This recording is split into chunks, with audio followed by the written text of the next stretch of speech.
Alright, welcome back to game 2 of Paragon 5 versus the Mateos. Paragon 5 took game 1. So they're going to be on the same side here for game 2. Going to take the blue side here as LeBlanc Sejuani. Going to be banned away here like they were in game 1. See if there's a fall up here. Maybe Callista going to be taken away. We saw Lucian in game 1, keeping it out of the hands of McTrump.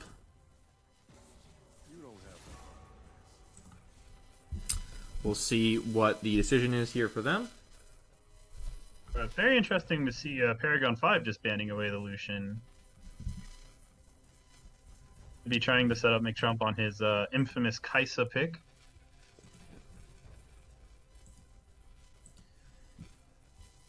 Possibility here, as Callista will be taken away, so that seems like the most likely option from them. Still, there could be a few dangerous things that Truly EST and Free Laser have in store.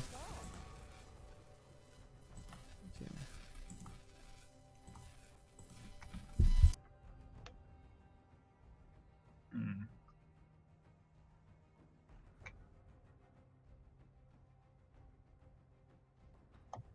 Who does Fiora hard counter?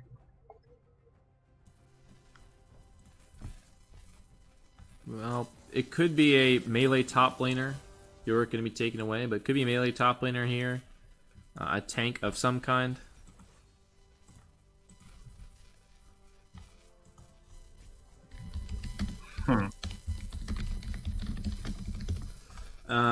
As we get the Rengar first pick here from Scar Rain, so instead of banning this one away, gonna go ahead and pick this one first so Rengar can't get his hands on it. Zoe gonna be the pick here on the other side for Impact in the Mateos. Well, I'm wondering what the follow-up is here. I mean, could be an aggressive pick in the jungle like a Jin Zhao to try and deal with the Rengar, who is a decent duelist early on, but I think loses out. But no, the Elise is going to need a pick up here for them. And that's interesting, because both junglers that are picked currently are basically feast or famine. Like, either Rengar is going to get ahead, or Elise is going to get ahead, and she's going to be really scary. Both junglers certainly snowball quite hard if they do get ahead early, and Silas now going to pick up alongside Syndra for Char. Well, I assume this is going to be a Silas in the top lane with Riverboy. Charang will take the Syndra in the mid lane. So a little bit of a different look. Silas, I think, has been most commonly played in the mid lane. Unsure. I mean, it's a new champion, so I think everyone's seen it in just about every position possible that isn't named AD carry. Like yesterday, I almost lost to a Silas jungle. Almost. But I didn't lose. Morgana will be the pick here again for Furry Laser. Truly AC, we'll see if he goes back to the Sivir again. Bottom lanes were picked early on last game, but this time not going to be picked in the first rotation here. Sivir will actually be the ban here, so Truly AC does not want to play that, or at least wants to keep that away from McTrump. So we'll see what the bottom lane is here. Only the support picked up here for the Mateos. And the top lane matchup uncertain here for Verbal Clorox as well, as Caitlyn will be banned here, so maybe even more AD carries will be banned out, and the pool will be cut down. Kaisa, if I'm not mistaken, is still up. But now with Caitlyn out of the way, I'd say this is a pretty good situation to break her out in, right? I'd have to agree. And if you're Mateos, you kind of have to ban the Kaisa hit. There we go. It's like I'm psychic by 3 seconds. It certainly helps out, right? Every once in a while. Ezreal will be taken away as well from Paragon 5. So 4 AD carry bans in the last ban phase here. So I assume the Mateos will take an early AD carry here to try and get the the last dregs of that Rolla. So we have 6 AD carry bans overall, and the Vayne will be the pick here. Well, there's a few other things open. Maybe we'll get a crazy Draven going on here, but we'll see what McTrump goes with.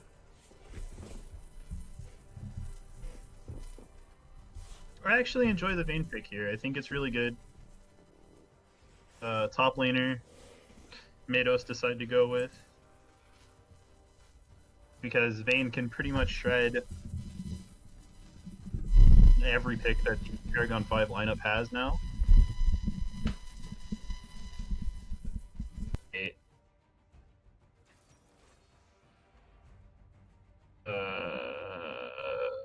All right. I have to imagine that this is a Jace 80 carry with that Galio support. Would make the most sense here. Could be something else in the bottom lane. I guess Syndra could be playing the bottom, kinda.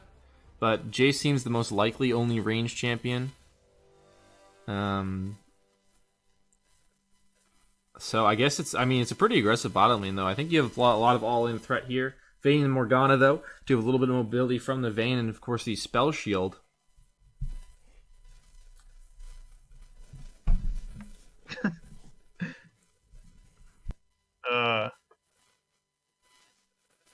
I like the Jace hovering this cleanse currently.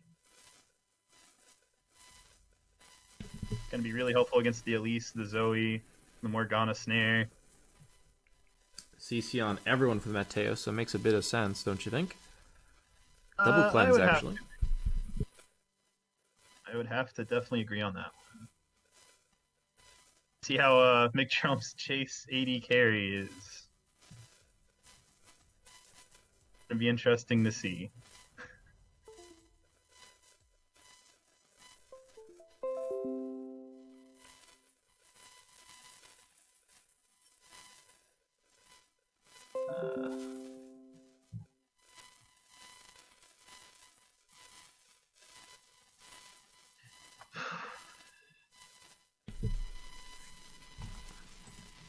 This game, both teams do actually only have the one TP, whereas last game the Paragon 5 side had 2 TPs to.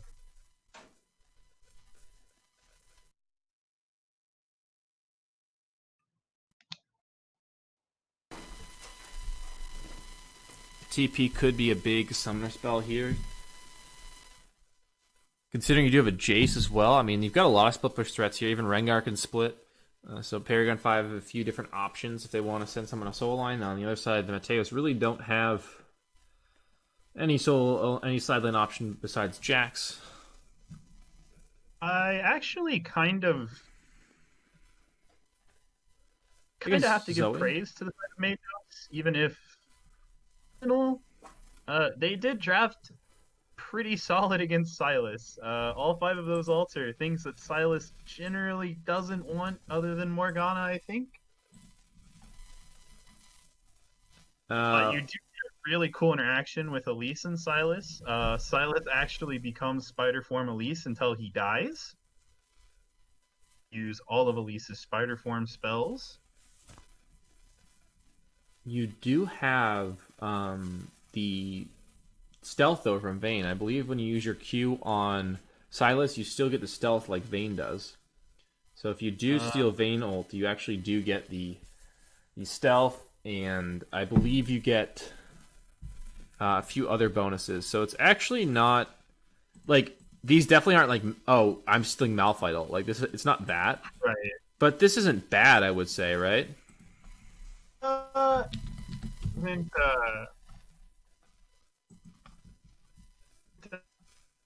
meaning it's just these are definitely suboptimal ults for Silas to have access to. Maybe with like the Jax ult, I believe Jax's ult gives him extra attack speed or something along those lines, correct? And some other bonus stats? It gives him armor and MR. That'll be good for team fights. Yeah. Hold up, I have to like low-key look up this video of Silas interacting with Vayne's ult. Yeah, pretty sure that interaction is how that goes. But yeah, Morgana ult could be huge as well. So there are a few options for Silas, but certainly not a game where he's got a ton of stuff he can pick up and use incredibly well. But good to see a Rengar though. We have not seen a Rengar yet.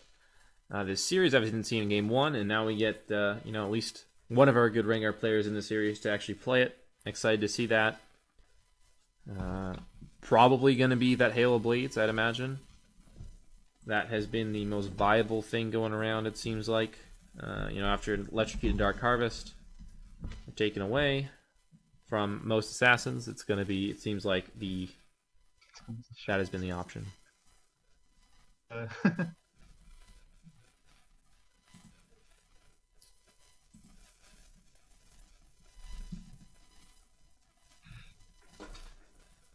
Actually, the first Syndra skin I ever received from Riot Games, the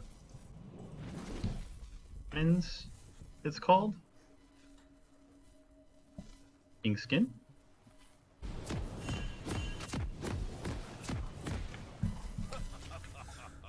Don't have Nate here for a skin analysis, but still some pretty cool ones today. I believe that the Soul Stealer vein, you have to have all those. You have to have all the crystals for, right? Is definitely the Hextech Bane skin.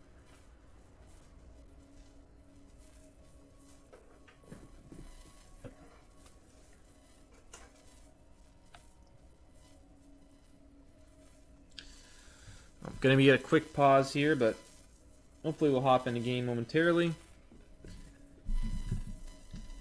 Here's game 2 here in our best of 3 of the Mateos versus Paragon 5. Paragon 5 up the 1-0 here.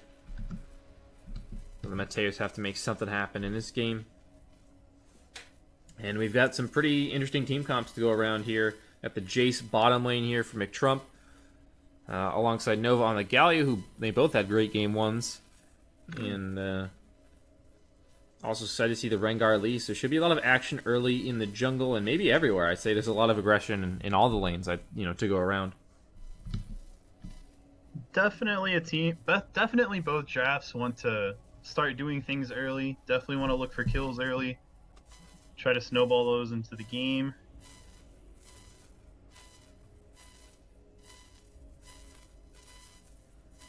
Still, this Jace ADC is going to be very interesting to see, as I've never seen it myself. So, was playing in bot lane, I know, a couple seasons ago. I think I did see it back then, but it has been a while since I have seen him there. Yeah, that's a relic of the past. Back when TP was even better. Just like when Graves was a bot laner. Yeah. Graves ADC, Riot, please do the right thing. I had like a 97% win rate out of like 89 games. Scary. When I was playing support. Please, Riot. Oh. Both jungle and AD carry have been ruined, so what does it really matter, right? Exactly. It's like the same position anyways. It's basically, you just go pew pew. Yeah, same position. Except one, you stay in a straight line the whole time, and the other one, you kind of walk around. I mean, both that is get blamed the whole game for being bad, so... Exactly. What does it really matter? Exactly. Both positions, you just... Even though Graves is a jungler, all you do is farm for the first 20 minutes, and then you tear people apart, so... You just run at people and then press R at some point in the fight to pick up a kill, and then kill someone behind that person so they get really mad. Been the one killed by both of those parts of the ult. Oh, here we go, back in the game. 15 seconds in, we already had a pause, but we're back. Now we've got our second game here, Paragon 5 versus Mateos. Few pings this time as well. Game 1 went pretty well for the Mateos in terms of their invade. They got the kill, the first blood. Just a few minutes in, they've got the Morgana here to try and do it again, but looks like they're not going to. Rengal is not quite ready as he now makes his way out of base. And looks like we're going to have a boring opening. Definitely looks pretty just make sure no one's doing anything funny. Make sure there's no funny business going on starts of the game. Morgana, though. Say, as a somewhat avid Morgana player myself, that Sinful Succulence is now the best Morgana skin. without a doubt. Oh, actually, a little invade here. Maybe the Mateos have found a little bit of gap, but they're not going to commit to this one. Thought maybe they'd go for the invade, but not gonna try it this time. And topside start, red buff start for both junglers here. Topside start for Rengal, bottom side for Skarrain here, who did the little blast cone trick to get If I extra remember ferocity. correctly from him telling me at one point it procs your Q or something along those lines. Yeah, so you press Q, you jump on the blast cone, and you get a stack of ferocity for jumping out of the brush at 0 ferocity, and the stack of ferocity for using your Q. And so that way you can come to the buff. You also have to do it. So you have to do it about 8 seconds before the buff spawns, so that way your ferocity stays up. If you're out of combat for more than that, you actually lose the ferocity, and you are not able to. Well, actually, had a gank at the top on your Verbal Clorax and Rengal going in. River Boy with a dash, you will be okay. Even hangs on to the flash.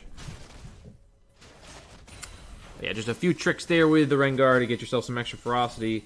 Also went for the red 2 Krugs clear, as Elise went just for the red topside gank. Gonna share these Scuttle Crabs here, gonna split them evenly.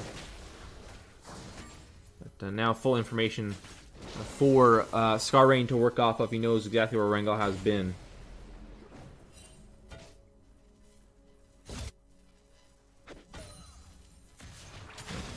This Silas now struggling quite a bit, but cool to see him top lane. Has gone for the grass, so maybe a bit more bruisery focused sort of build coming out of him this time. Instead of, just like this full AP, bursty kind of thing. Maybe he'll get a Spirit Visage and a little bit more, maybe an Abyssal Mask. I don't really know, but still lots of experimentation to be had with this Silas. Definitely. In my own opinion, I think Silas is better picked slightly later in the draft, just to see, alright, let's see what the ult pool for the enemy team looks like. But that's just me. Feel it is anyways, but I know LCK definitely disagrees, as KT blind first picked it a couple weeks ago, or a week ago more rather. Noah with a good taunt there to buy some room for McTrump. And fires a shock blast there. So, definitely an interesting bot lane combo here. They got the Galio support, Jace 80 carry. Stuff that's been played, but isn't super popular, but now they're making work here. Boy, well, he's taking a good end of that trade here. Verbal Clorax not faring super well after this initial gank. Got him a little bit of lead. Now Sharang in trouble in the mid lane. Rengal going to land that cocoon. The cleanse and flash will get Sharang away as he's able to push them away with his CC ability. Skarrain coming in from the bottom brush from the mid lane. Will force a flash out of, well, actually the fake flash. Impact was able to steal that one. So not actually able to get that cooldown out of him. Classic Zoe, always cheating the rules. Just one day hope for a support that picks up Shattered Wards as their passive. Please. A true support champion.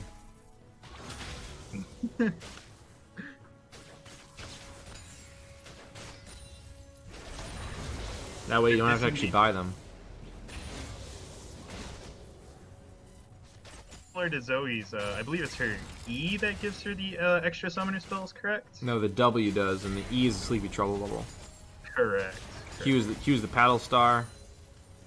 R is the annoying dashboard that can either get you killed or Q's the bait thing that someone. puts you to or E's the thing that puts you to sleep. Q's the thing that kills you. That's the good memorization. And W breaks the game.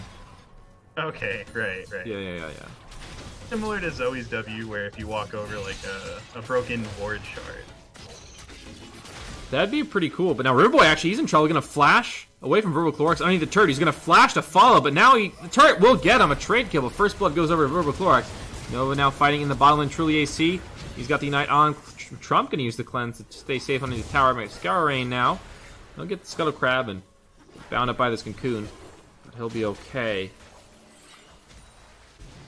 Yeah, trade kill there in the top lane, and well, looks like we got a Sunfire Cape coming out for Riverboy first.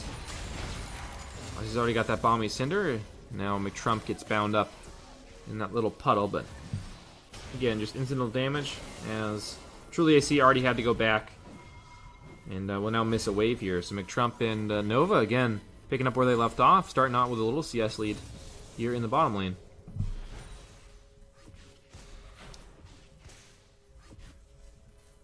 Triple longsword pickup now from Scar Rain on his back. We get more fighting in the top lane here. Riverboy with a level advantage. We'll take the better end of that one. He did steal that ultimate. You see that Jack's ultimate was already used there. So can be useful in certain scenarios, and certainly helps in a 1v1 scenario.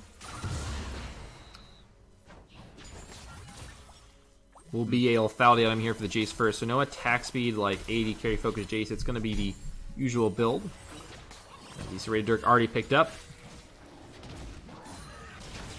Interested to see who gets the red buffs later on, if they're going to give them to McTrump. Usually if you're playing a split push Jace in the top lane, you do give him the red buffs. But I don't know if that's the route they're going to take here. No TP on McTrump means he's not going to be as potent in the side lane.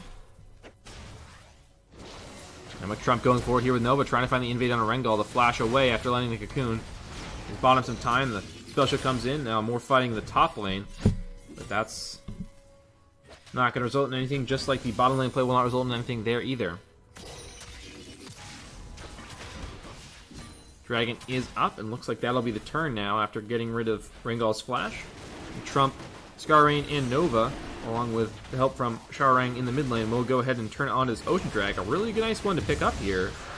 Lots of mana dependence in the bottom and mid lane, and even for support in Nova. Extra health never hurt anyone. Well, it hurts their opponents. Well, yes. Well, Less also, poke sticks. It definitely hurts against that. You've countered my When point you're playing. tremendously well. Can't argue against logic like that. Consider me owned by facts and logic.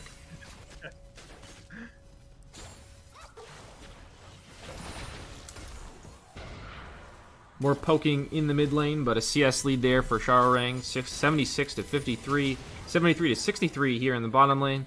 And top lane's pretty even alongside the jungle, but Sharang and McTrump continuing to do good work here, getting edges on their opponents. Of course, Nova helping out with that. Always can't forget to mention him on the support role, helping out McTrump. Level 6 is reached by Nova, so potential player on the map. Scar Rain has his ultimate as well, so Thrill of the Hunt is not exactly a global ultimate, but can certainly make a player on the map, and with extra movement speed can make you roam to a lane faster, so can definitely help for certain plays around the map. Definitely been on the receiving end of one of those more global Rengar ults. Just runs you down like the animal we are, like the animals we are, I should say. Doesn't care where you are, where you're from, he's going to find you. Exactly. It's the worst feeling when you get that little, you get that icon over your head, the Rengar icon. He just starts, and you hear the noise, and he just starts running at you. All of a sudden, he appears and just leaps at your face, and you're like, "Oh shit, I'm dead." Like, oh no, this is it. I made the squishiest champion in this game. You are telling me. I always try to make sure someone's near me so I can give the mark to them. Like the good teammate you are. Up until the point a Rengar shows up. At that point, it is every man for themselves, and I'm not going to be the one getting jumped on. Use.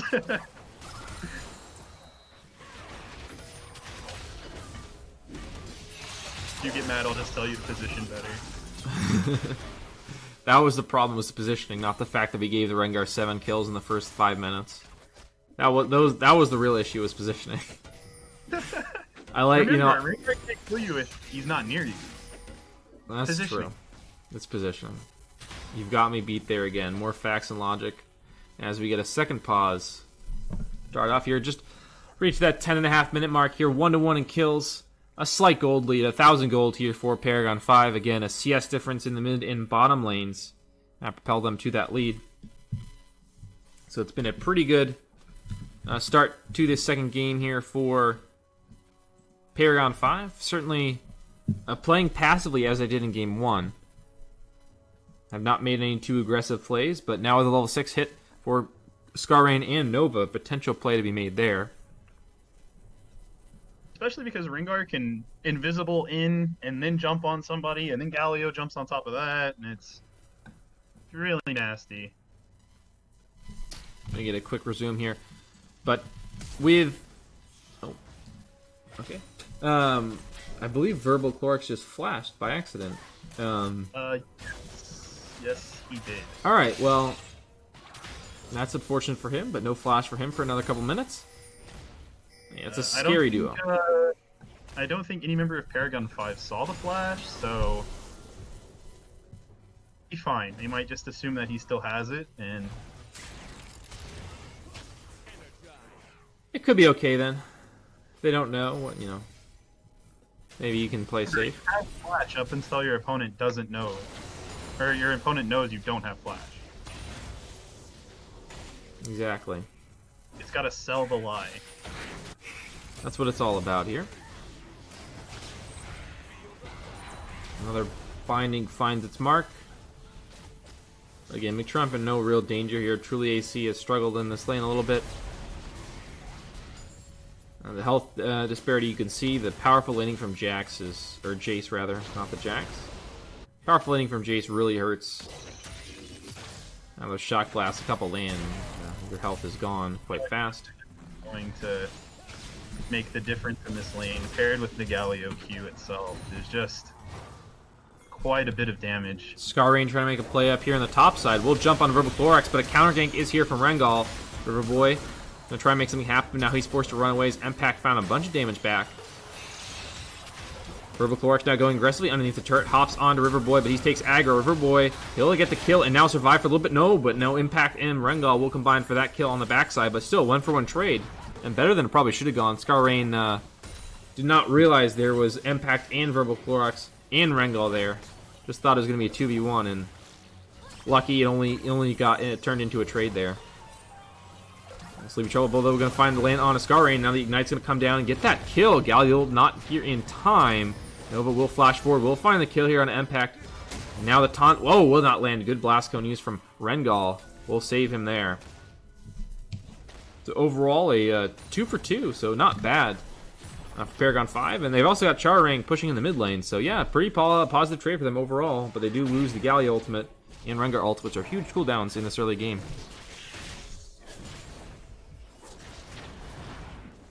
No big ultimates used on the other side. Play on the side of Mateos. At least sneaking into that bush. Clever counter gank here. She's going to include her jungle item. Looks like it's going to be a lethality item here first for Scarrain after this Tiamat. Get even more fighting here on the top side, but Heroic Sparks on the losing end of this one. Already the Grievous Wounds in the form of the Bramble Vest picked up for Riverboy. So he's gone for a very, very tanky Silas build here. Now Sharang. Oh, he's in the mid lane. He's found a lot of damage here on Impact. The cleanse used to try and continue to go forward. One more auto. And yep, there goes that kill here for Sharang, but turned right back around as the turret picks up the kill there, getting the shutdown for Impact. So a 1-for-1 trade there as well. There's more damage to be found on the turret in the bottom lane. Scarrain going to be able to dodge that coon here. And now the Infernal Dragon is up with a priority in the bottom lane and everyone dead in the mid lane. Potential Drake take here, but nope, going to back off on this one for now.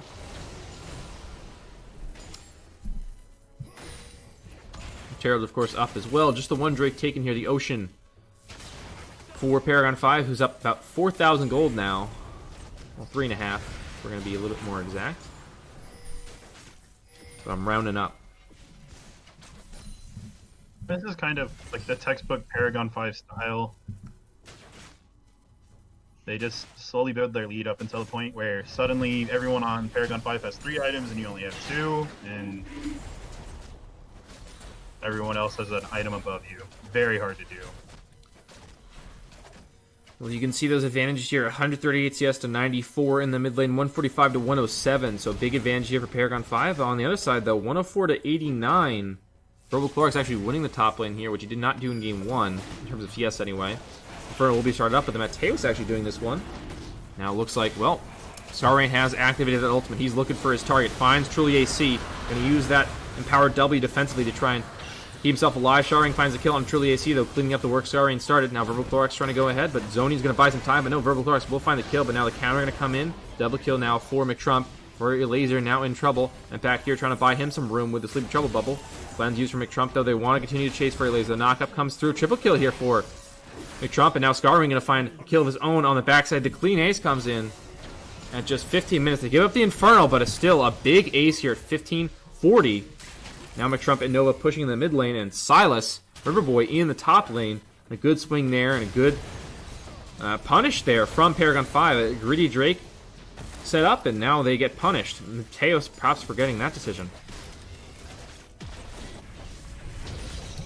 That's one thing as a team you have to look at when you go to take objectives is how much is this objective worth, and Infernal is worth an ace. Clorox doing a lot of damage here to Riverboy. Flash follow. Riverboy now, the Galio going to be used defensively. Riverboy Clorox continuing to go forward, but Riverboy will not go down. Scar Rain and Nova come to the rescue. The Infernal worth a lot, but do you think? I assume you don't think that ace is worth there at 15 minutes. I don't think a 15-minute ace and then nearly losing 2 turrets. I mean, the bright side there is that they didn't lose 2 turrets. A lot worse, but Infernal is better a little bit later on in the game once you have a couple items. So maybe it'll help mitigate the difference in items, difference in gold. Speaking of the gold difference, it has grown here. About 5,500 now. The ED carry position is 2,000. Mid lane position, about 1.5. So Paragon 5 continuing to grow their gold leads and the CS leads that they started in Game 1 and have been able to replicate here in Game 2. As the Inferno will be targeted down here, 17 minutes in. Nova now looking, but he's going to be caught himself. The cocoon lands, but he's not afraid of that. McTrump in the bottom lane has been forced to, Riverboy in the bottom lane, but now MPack is in trouble. Shawring going to find that kill here, unleashing his power. Riverboy, yeah, in the 2v1 in the bottom lane. He's been forced to give up some damage on this turret, but in exchange, McTrump, Shawring, and the rest of the crew have been able to find the Rift Herald and the kill, and maybe some more damage here in the mid lane. One thing I want to point out real quick. Vayne has yet to actually complete an item, whereas Jace has already 2 of his lethality items completed. Well, finds a lot of damage there. Rengar loses half his health to 1 shock blast. Reptile gets quite a bit of damage here. Finds a lot on the inhibitor, but still a little bit of health left to go through. Nova trying to tank up. They will find the turret. Now Nova going to find the knockup onto Rengar. Verbal Clorox going in. Now he's going to go down in the backline. McTrump too strong. Already 2 items in, like you said. Now the taunt comes through. Big play from Nova. Double kill. Shawring and Scarring going to split those kills. Now Truly AC trying to use the stealth to his advantage here in the ultimate. Going to use the condemned safety. Now he flashes back in, but goes down before he can find the 3rd proc there to take out McTrump. Now Scarring, he's going to find the route onto Impact, and down he will go. An ace. McTrump going to steal that one with a shock blast. And now the inhibitor down at just 18.5 minutes. 16-5 in kills in a 10,000 gold lead here for Paragon 5. Looking even stronger than they did in Game 1. Like you said, those 2 lethality items, that's a big difference here. The Vayne finally completed the Blade of the Rune King, and now looks like we have an early surrender. Mateos going to call this one at 18.5 minutes. When you break that open, that inhibitor, it certainly spells a doom for you. Especially when you just lack the wave clear, like... Not really good at wave clear. Not the worst, but not really good at wave clear. Not like Sivir or Jinx or something like that. And same with Zoe. Like, you just, once you get an inhib down and you don't have wave clear, that's gonna spell the end of the game, honestly. Like, you can try to come back from it. You might be successful, but a lot of the times that's just gonna be it for you. Well, I mean, I'll tell you, the one thing that's certainly very impressive about Paragon 5 is their ability to play multiple styles and multiple different champions, for each player. Like, bringing out the Jace bottom lane is certainly very interesting. Nova also showed us how good this support Galio can be. He only played that this series, but hey, if he's played other stuff in the past, and this Galio, adding that to his repertoire is really nice. So Paragon 5 playing a bunch of different styles, a bunch of different champions, making everything work. They look very strong here. So I definitely like where they're headed. And on the other side, I mean, not a terrible performance here. I think Furry Laser actually played a really good series here on the Morgana. The score may not reflect it, but I think he's pretty good with his spell shields overall. He had some really good bindings. They just weren't able to capitalize on some of those opportunities. And, some plays were made, but Paragon 5 just looks so strong. And, even just, the CS numbers were just even hard to come back from, really. Yeah, once you're down 2 items and get something that's probably going to 2-shot you, hard to come back from. There is still signs that Mateos did improve from, the last series we saw of them, though. I feel Verbal Clorox was a lot more confident, I want to say.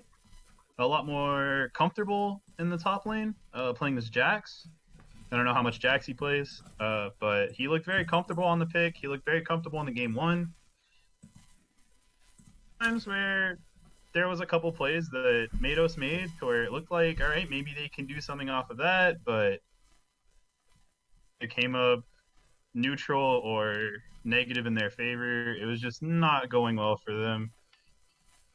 But there was signs. There was definitely signs that they improved from the last series and that they have potential to... Speaking of Verbal Clorox here, he did the most damage here in Game 2. And yeah, he actually looked pretty good. Got a solo kill early on. He obviously traded out underneath the turret, but he did kill his opponent early on with no help from a jungle at all. So he can certainly... And he had a CS lead, I think, at 15 minutes. He had actually a 20 CS lead. So Verbal Clorox certainly didn't play bad on this Jax. And I don't know how much you can really take away from it in terms of it's a Sylas matchup. So these things might not transition into other matchups, but still, I mean, Sylas not no slouch of a champion, and I just thought that was actually a pretty good performance here. Even though he had 5 deaths, he was at least trying to do stuff and certainly got a few things done here. Picked up the 2 kills. So there's a few bright spots there. We'll see if the Mateos can come back here. They are still in last place, unfortunately, but I still like their performance. They're still sticking in it. Paragon 5 now. I believe this hasn't updated, but it should be 7 and 4. Are still tied for second place, assuming Free Tyler 1 wins. But they're still in a pretty good spot here for the playoffs. But the Mateos have some work ahead of them if they are going to get there. But still plenty of time for them to make a comeback. No doubt. And with that, any closing remarks before we head out for the night? Just a few that this is a better pick later on in the draft. The Sylas didn't do bad, but I think that it is better later on in drafts, and that everybody should have a good night, and thank you for watching. All right, with that, a few more things. Tomorrow, our stream is at 8 o'clock. Should be Free Tyler 1 versus Wasted Potential. So it's actually a super important matchup to watch because that does affect the standings quite a bit, if I'm not mistaken. So please tune in for that tomorrow at 8 p.m. I'll be here again. Well, I don't believe you'll be here, Supa, unless we are changing that. Actually, no, I won't be here. I have a date tomorrow. Ooh. Actually. Okay. Yeah. Well, all right then. Hopefully that goes well, right? Exactly. All right. Well, don't mess up. No pressure. That's the plan. Okay. So we'll wish luck to Supa on his date. But appreciate you guys watching. Like Supa said, thank you to Supa, of course, for joining us. Thanks for Sugar Free League. And, of course, GG to both teams. And we'll see you guys tomorrow night, Thursday, 8 p.m. Free Tyler 1, Wasted Potential. A big series to watch as that affects the seeding. And, of course, Paragon 5 or Free Tyler 1 tied for second right now. So tune in for that. Thanks, and see you guys tomorrow.